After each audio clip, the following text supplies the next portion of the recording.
Assalamualaikum warahmatullahi wabarakatuh. Saya Firdalia Putri Pandi dari Universitas Muhammadiyah Profesor Dr. Hamka di jurusan Fakultas Keguruan Ilmu Pendidikan Bahasa Inggris.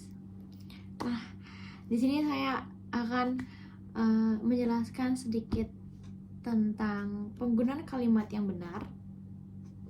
Nah, sebelumnya pasti teman-teman di sini nggak familiar banget kan dengan kalimat. Nah, apa sih kalimat itu dan seberapa penting sih penggunaan kalimat yang benar? Jadi, kalimat biasanya itu kita sering banget gunakan di saat sedang berkomunikasi. Jadi, kalimat itu punya peranan yang sangat penting. Jadi, kalimat juga biasa digunakan untuk suatu ide, gagasan, dan lain-lain. Nah, jadi di sini ada beberapa definisi dari kalimat. Yang pertama ada dari KBBI versi 5, yaitu kalimat adalah kesatuan ujar yang mengungkapkan suatu konsep, pikiran, dan perasaan. Dan yang kedua dari Khair di tahun 2008, kalimat adalah satuan sintaksis yang disusun dari konstituen dasar yang biasanya berupa klausa dilengkapi dengan konjungsi, itu pun bila diperlukan, serta disertai dengan intonasi final. Nah, pasti teman-teman di sini tuh udah mengenali banget kan tentang subjek, predikat, objek, terus juga sama keterangan tempat, keterangan waktu. Dan di penggunaan kalimat yang benar tentang subjek, predikat, keterangan, dan objek ini tuh sangat-sangat dibutuhkan, di mana kalimat itu terdiri dari ya runtutan itu. Jadi seperti contoh di sini. Nah, penggunaan dari subjek, predikat, dan keterangannya pun ada dari para aktivis itu sering berorasi di depan gedung DPR MPR, di mana para aktivis sebagai subjeknya, dan sering berorasi di itu sebagai predikat, dan keterangan tempatnya itu ada di gedung DPR dan MPR. Nah, selanjutnya di sini ada kategori. Kategori sebagai apa? Nah, bisa kalian dibaca di slide sebelumnya. Kategori itu adalah pembahasan kalimat berdasarkan kategori, yaitu pemilihan unsur-unsur kalimat. Nah, dalam bahasa Indonesia ada kelas verba, itu kata kerja, nomina itu sebagai kata benda, adjektiva itu sebagai kata sifat, dan adverbia itu kata keterangan, dan ada juga kata tugas, itu sebagai kategorinya. Nah, lalu di sini ada kalimat efektif. Sebenarnya pasti kalian bingung kan, kalimat efektif itu apa sih?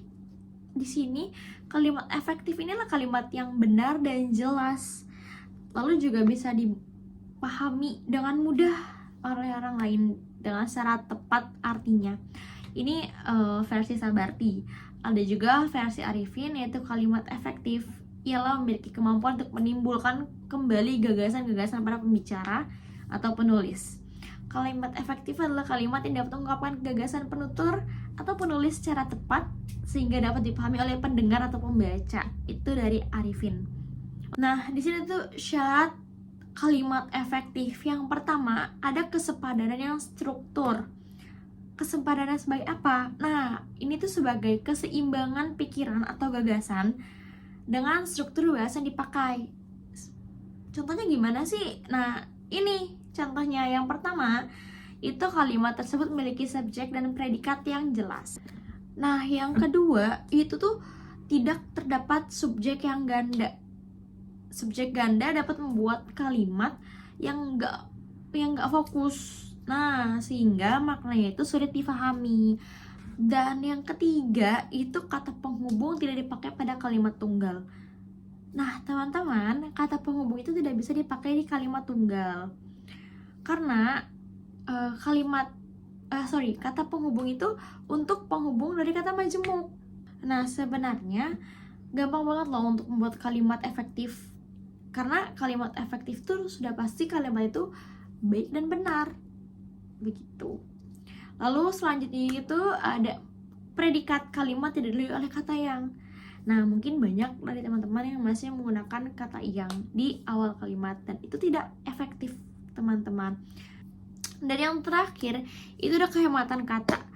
Dan hemat bukan berarti untuk finansial aja, tapi kata pun perlu dihemat agar menjadi kata yang sederhana namun efektif. Nah, kita biasa banget menggunakan frasa atau bentuk lain yang nggak diperlukan di kalimat tersebut agar kalimat tersebut panjang. Tapi sesungguhnya kalimat efektif itu tidak harus panjang, namun bisa juga hemat atau sedikit, namun maknanya sampai. Oke teman-teman, jadi ini adalah contoh untuk pemakaian kalimat efektif dan tidak efektif. Kita bisa loh untuk membiasakan diri memakai kalimat efektif untuk sehari-hari. Dan beberapa penjelasan tadi semoga bisa membantu teman-teman untuk memberi pengetahuan lebih. Terima kasih, saya Firdalia Putra Pandi, izin pamit undur diri. Assalamualaikum warahmatullahi wabarakatuh. Bye-bye.